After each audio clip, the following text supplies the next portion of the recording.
మనకు ఎటువంటి సన్నద్ధత అవసరమో డిసెంబర్ 2024 హార్ట్ఫుల్నెస్ సంచికలో దాజీ ఇలా వివరిస్తున్నారు. క్రీడలు, విద్య, కళలు ఇలా ఏ అంశంలో అయినా రాణించాలి అంటే కావలసింది సాధన. సాధన మానవుని పరిపూర్ణ మానవునిగా తయారు చేస్తుంది.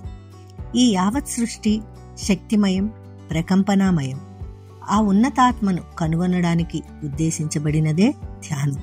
మన రోజువారీ ధ్యాన సాధనలో మనం 4 అంశాలను తప్పక అనుసరించాలి. అవి 1. ధ్యానం చేసే సమయం, 2. ధ్యానం చేసే ప్రదేశం, 3. ధ్యాన భంగిమ, 4. స్వచ్ఛత. ఈ 4 అంశాలలోని శాస్త్రీయతను మనం తెలుసుకునే ప్రయత్నం చేద్దాం. మొదటిది ధ్యానం చేసే సమయం. రోజులోని కొన్ని సమయాలు ధ్యానానికి ఎంతో అనువైనవి అంటారు బాబూజీ. వాటిని సంధ్యలు అంటారు. అవే తెల్లవారుజాము, మిట్ట మధ్యాహ్నం, సాయం సమయం. తెల్లవారుజాము అంటే సూర్యోదయానికి పూర్వం చేసే ధ్యానం ప్రభావవంతంగా ఉంటుంది అంటారు బాబూజీ. ఎందుకంటే తెల్లవారుజామున వాతావరణం ఎంతో ప్రశాంతంగా, చల్లగా ఉంటుంది. అప్పుడు ప్రకృతిలో శక్తి ప్రవాహం నిశ్చలంగా ఉంటుంది. ఆ సమయంలో ధ్యానం చేసినప్పుడు మనం కూడా ఆ నిశ్చలతను అనుభూతి చెందుతాము. ఆ సమయంలో ధ్యానం చేస్తే శక్తి సంపూర్ణంగా శరీరంలోనికి ప్రవేశిస్తుంది. కాబట్టి తెల్లవారుజామున ధ్యానం చేయడం వలన అనేక ప్రయోజనాలు ఉన్నాయి అంటారు దాజీ. రెండవది ధ్యానం చేసే ప్రదేశం. మన రోజువారీ కార్యక్రమాలకు మనం ఒక ప్రత్యేక ప్రదేశాన్ని కేటాయించుకుంటాము. అంటే భోజనానికి ఒక ప్రదేశం, టీవీ చూడటానికి ఒక ప్రదేశం. ఇలా ఎలా అయితే ఒక్కొక్క కార్యానికి ఒక ప్రత్యేక ప్రదేశాన్ని కేటాయించుకుంటామో అలాగే ధ్యానానికి కూడా ఒక సౌకర్యవంతమైన ప్రదేశాన్ని కేటాయించుకోవాలి. ఇలా ప్రతిరోజు ఒకే ప్రదేశంలో ధ్యానం చేయడం వలన అక్కడ ఒక ప్రకంపనాపూర్వక వాతావరణం సృష్టింపబడుతుంది. ధ్యానం చేసేవారి అనుభూతులు, ప్రకంపనలతో ఆ ప్రదేశం అంతా ఛార్జ్ అవుతుంది.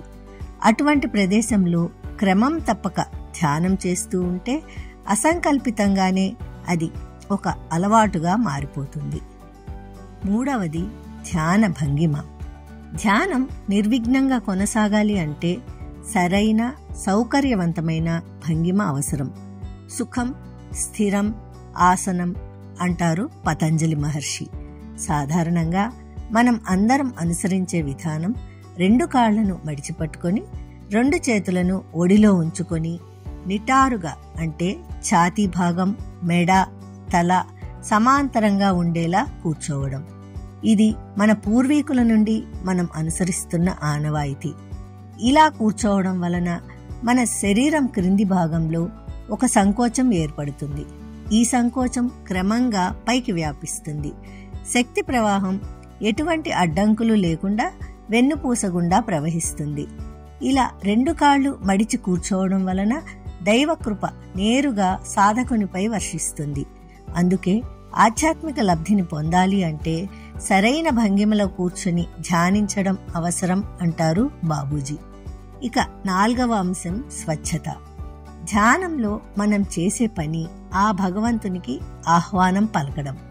ఇందుకు మన శరీరం, ఆత్మ, హృదయం అన్నీ స్వచ్ఛంగా ఉండాలి. స్నానాదికాలు చేయడం ద్వారా మనం మన శరీరాన్ని బాహ్యంగా శుద్ధపరచుకుంటాము. మరి మానసిక స్వచ్ఛత మాటేమిటి? స్వచ్ఛత అనేది ఓ వైఖరి, ఒక అనుభూతి, ఒక లక్షణం. ఆ వైఖరిని కనుక మనం అలవర్చుకుంటే అది మనలో అంతర్భాగం అయిపోతుంది. ఒక అలవాటులా మారిపోతుంది. మనం అలవాట్లకు బానిసలం. మనం కనుక ఒక అలవాటును పెంపొందించుకుంటే అది మన ఉపచేతనలో స్వయంచలితంగా మారిపోతుంది. తరువాత అసంకల్పితంగా, ప్రయత్నరహితంగానే మనం ఆ పనిని చేసేస్తూ ఉంటాము. అయితే ధ్యానాన్ని అలవాటుగా మలచుకోవాలి అంటే అవసరమైనది స్వీయ క్రమశిక్షణ. స్వీయ క్రమశిక్షణకు అవసరమైనది సంకల్ప బలం.